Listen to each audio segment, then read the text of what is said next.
আমার প্রিয় মা ও বোন, আমি কোরআন এবং হাদিসের আলোকে 11টি বিশেষ নাসিহা পেশ করতে চাই, যেগুলো আপনাদের জীবনকে আলোকিত করবে, দুনিয়াতে আপনাদেরকে মর্যাদার আসনে আসীন করবে, আর আখিরাতে আল্লাহ তাআলার কাছে আপনারা প্রিয় বান্দী হিসাবে উপস্থাপিত হবেন।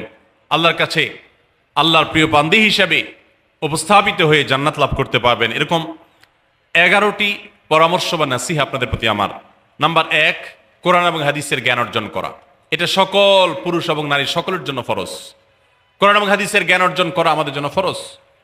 আমরা অনেকেই আছি যারা ইসলামের ফরজ বিধিবিধানগুলো জানি না।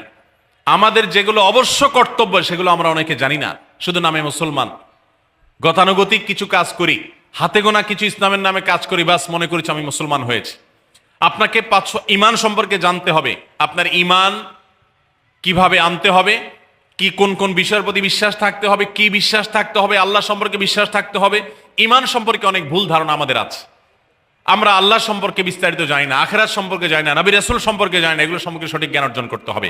5 ওয়াক্ত নামাজ এর বিধিবিধানগুলো, কখন কোনটা পড়তে হয়, ওয়াক্ত কখন থাকে কখন যায়, অনেক মহিলা আছেন জানেন না, অনেক নারীরা আছেন, অনেক পুরুষরা আছেন জানেন না।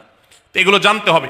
ইসলামকে জানাটা অনেক গুরুত্বপূর্ণ। আর জানার জন্য কোরআনে কারীম বুঝে পড়বেন, হাদিস বুঝে পড়বেন, মাসলা মাসালের বই পুস্তক বুঝে পড়বেন ওলামাদের তত্ত্বাবধানে থেকে, এবং কোরআন এবং হাদিস শেখার যত ভালো আয়োজন উদ্যোগ আছে সেগুলোতে শামিল হবেন, জ্ঞান অর্জন করবেন।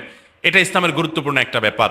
জ্ঞান অর্জন যদি না করেন তাহলে আপনি ইসলামের কোনো কাজ করতে পারবেন। ইসলামের সবকিছুর আগে হলো জ্ঞান অর্জন করা। সবকিছুর আগে ইসলাম সম্পর্কে ইলম অর্জন করতে হবে, কোরআন হাদিসের নলেজ অর্জন করতে হবে। নাম্বার 2, 5 ওয়াক্ত নামাজ। নবী সাল্লাল্লাহু আলাইহি সাল্লাম জান্নাতে, মেয়েদের জান্নাতে যাওয়ার শর্টকাট যে সিলেবাস দিয়েছেন, শর্টকাট যে ওয়ে বলেছেন, 4টা শর্ত দিয়েছেন। এর মধ্যে থেকে একটা হলো 5 ওয়াক্ত নামাজ ঠিকঠাক মতো যদি আদায় করেন।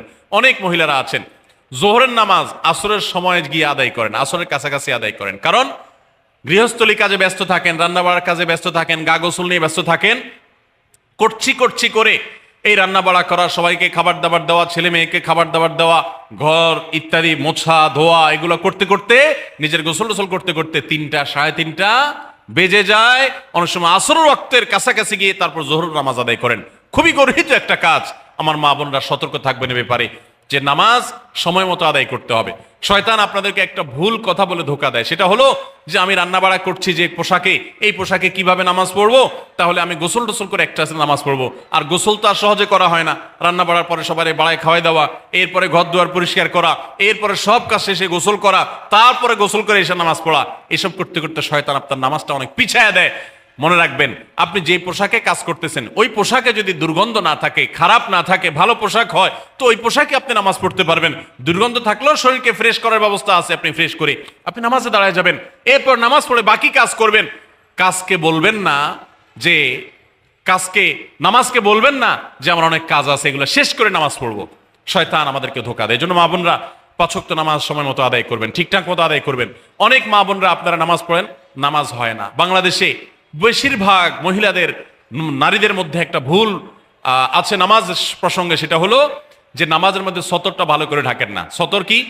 মেয়েদের নামাজের মধ্যে মুখমণ্ডল ছাড়া, 2 হাতের কবজি ছাড়া তাদের মাথা থেকে পা পর্যন্ত পুরো শরীর তারা ঢেকে রাখবে। আজকাল নামাজের ওড়না পাওয়া যায়, এই ওড়নাগুলো পড়লে এই মুখমণ্ডল ছাড়া 2 হাত এক সহকারে ঢাকা থাকে, এভাবে ঢেকে রাখতে হবে। আপনি যদি নামাজ পড়েন, আপনার গলা দেখা যায়, আপনার কাঁধের কিছু অংশ দেখা যায়, চুল দেখা যায়, আপনার হাতের কনুই দেখা যায়, তাহলে সেক্ষেত্রে কিন্তু আপনার নামাজ হবে। পুরো নামাজ জুড়ে এরকম খালি থাকে এগুলো, তাহলে নামাজ হবে না। অনেক বোনরা এটা জানেন না, তাহলে নামাজটা ঠিকঠাক মতো পড়তে হবে। জান্নাতে যাওয়ার জন্য এটা পূর্ব শর্ত, নাম্বার 2।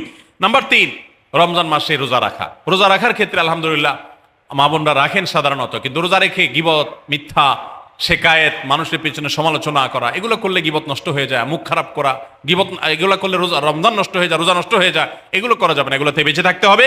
সেই সাথে অনেক মা বোন আছেন, একটু সন্তান গর্ভে আসছে, কিন্তু সন্তান দুধ কিংবা সন্তান দুধ পান করে, এই অজুহাত দিয়ে তিনি দেখা যায় যে রমজানের রোজা ঠিক মতো রাখেন না। এটা ভুল। বরং সামান্য একটু ঠুনকো অজুহাতে রমজান রোজা বাদ দেওয়া যাবে না। যতক্ষণ পর্যন্ত শক্তি সামর্থ্য আছে রমজান রোজা ঠিক মতো রাখতে হবে। নাম্বার 3। 4 নম্বর হলো স্বামীর আনুগত্য করা। আমি সবসময় বলি, এটা হলো মহিলাদের জন্য তিতা করল্লার আমল।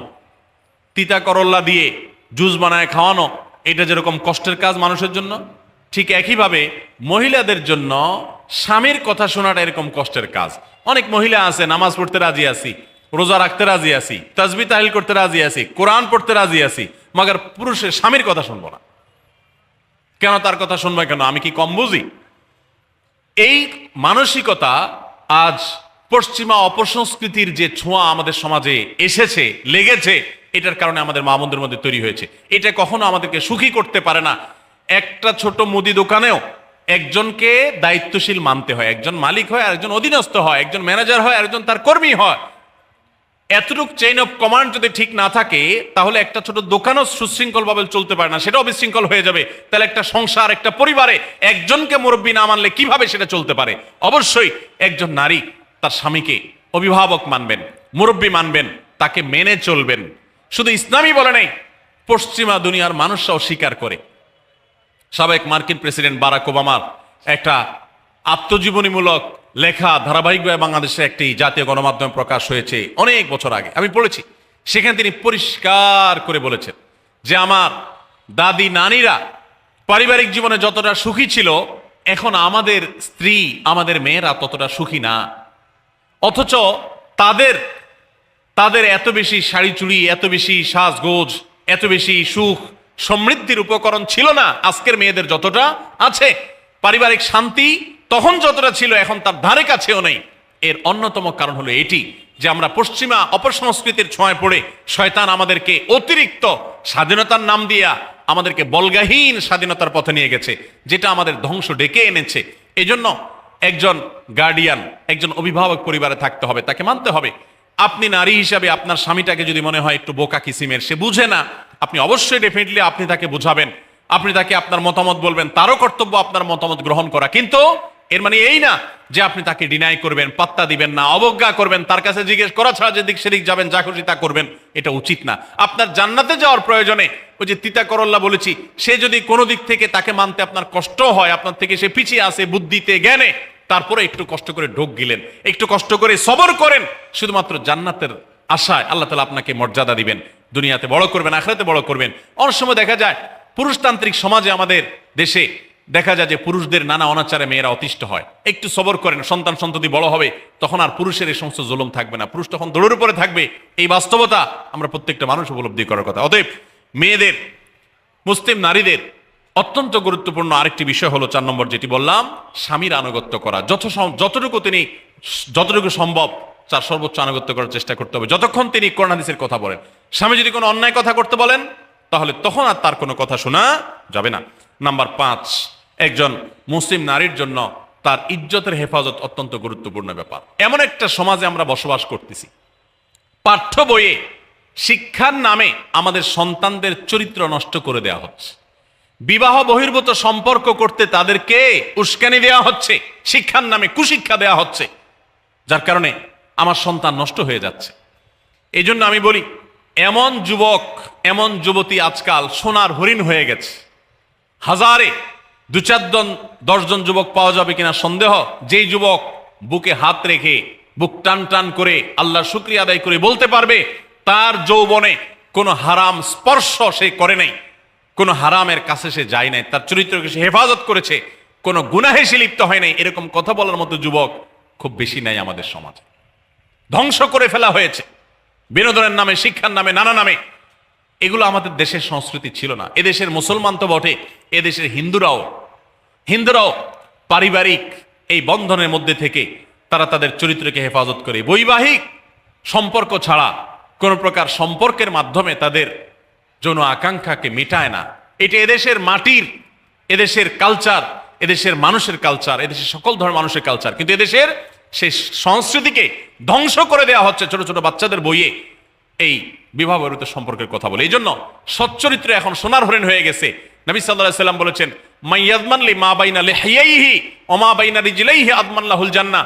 যে ব্যক্তি তার 2 চোয়ালের মাঝখানের অঙ্গ অর্থাৎ মুখ, আর যে ব্যক্তি তার 2 রানের মধ্যবর্তী অঙ্গ, তার লজ্জাস্থানকে হেফাজত করবে, অন্যায় খাতে ব্যবহার করবে না, এটার সংরক্ষণের দায়িত্ব এবং গ্যারান্টি যে ব্যক্তি নিজের ব্যাপারে নিজে নিবে, নবী সাল্লাল্লাহু আলাইহি ওয়াসাল্লাম বলেছেন, আমি তার জন্য জান্নাতের দায়িত্ব নিয়ে নিলাম। যে এটা 2টার দায়িত্ব নিতে পারবে, আমি তার জান্নাতের দায়িত্ব নিলাম। এবং নবী সাল্লাল্লাহু আলাইহি ওয়াসাল্লাম আরো বলেছেন, আকসারু মা ইউদখিলুন নাস আন-নার, মানুষকে সবচেয়ে বেশি জাহান্নামে নিয়ে যায় কোন জিনিসে? আল ফামু আল ফরজ, এই দুটি অঙ্গ, মুখ এবং লজ্জাস্থান। এই জন্য মা বোনরা, অনেকে আপনাদেরকে অনেক প্ররোচনা দিবে, অনেক গুনাহের পথে আহ্বান করবে। আপনাদের মেয়েরা স্কুল কলেজে পড়তে গেলে সেখানে অনেক অন্যায় আবেদন শুনবে, হারামের আহ্বান শুনবে। তাদেরকে সুশিক্ষা দিবেন যে আল্লাহ তাআলা তোমাকে যে চরিত্র দিয়েছে, যৌবন দিয়েছে, এটাকে যেখানে সেখানে ব্যবহার করলে হবে না।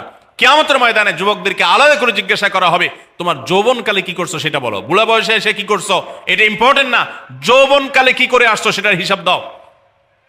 যৌবনকে হেফাজত করার গুরুত্ব এত বেশি, আল্লাহ আলাদা করে জিজ্ঞাসা করবেন।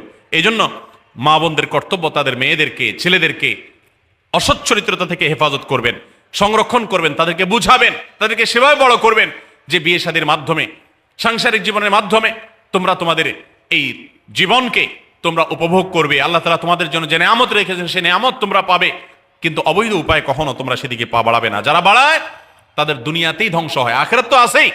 এই অবৈধ সম্পর্ক করে সুখে থাকে খুব কম মানুষ। যারা যত বেশি এই জগতে যায় তারা তত বেশি অসুখী থাকে দাম্পত্য জীবনে। অতএব একজন নারী, তার 5 নম্বর গুরুত্বপূর্ণ বিষয় হলো তার ইজ্জতের হেফাজত, লজ্জাস্থানের হেফাজত এবং তার চরিত্রের হেফাজত। আল্লাহ তাআলা আমাদের মা বোনদেরকে সেই তৌফিক দান করুন।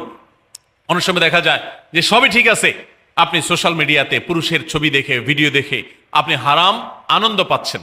আপনি ইমোতে, হোয়াটসঅ্যাপে, মেসেঞ্জারে বিভিন্ন পুরুষের সাথে অপ্রয়োজনীয় চ্যাটিং করছেন, কথা বলছেন, এবং সেখানে এই বেহুদা কথা থেকে অনেক অনাচার হয়ে যায়, অনেক সংসার ভেঙে যায়, অনেক পরকীয়া হয়, অনেক সংসার ধ্বংস হয়। এই জন্য আল্লাহ বলেছেন আল্লাহ তাকরাবুজ জেনা, জেনার কাছেও যেও না, চ্যাটিংই করতে যেও না, কারণ করতে গেলে তুমি ডুবে যাবা, পরে ফিরে আসতে পারবা না। ভয়ঙ্কর এক গুহা এবং ভয়ঙ্কর এক জগৎ। তো এই পথ থেকে আমাদেরকে বেঁচে থাকতে হবে। আল্লাহ আমাদের তৌফিক দান করুন।